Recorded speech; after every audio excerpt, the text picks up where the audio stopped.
robant gasolina en un pàrquing de camions. Xupa i has de tirar avall, Vale? Jo no ho poso aquí dins, eh? Sí. Quins nervis, quins nervis.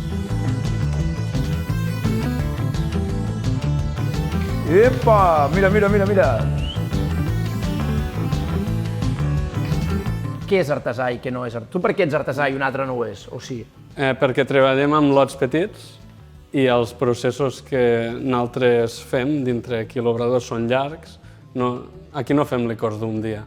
Vull dir, al món de la indústria licorera, un licor es fa en un dia. És impossible. T'entra alcohol, essències, poses el sucre, fas la mescla, filtres, embotelles. Això va en sèrio? Sí, sí. Jo vaig anar amb un postgrau a la URB de destil·lats i licors i ens va vindre un ponent o un professor a fer-nos una classe de com fer una crema de limoncello. En un dia?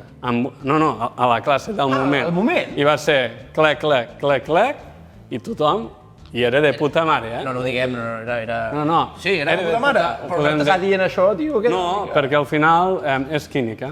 Llavors ells juguen amb això i és... No podem dir la part de qualitat, nosaltres també tenim en compte, per explicar-ho o donar-ho a entendre, que hi ha el plus de com tu cuides tots els processos. No? Nosaltres fem la recol·lecció de plantes, nosaltres les assequem, treballem amb productors directes, doncs comprem magranes, les tallem aquí, deshidratem i així les tenim tot l'any. Comprem olives que també deshidratem i posem dintre els nostres licors. Llavors, el que fan les empreses grans, al final és un producte que el que busquen és que al client li agradi un gust de sempre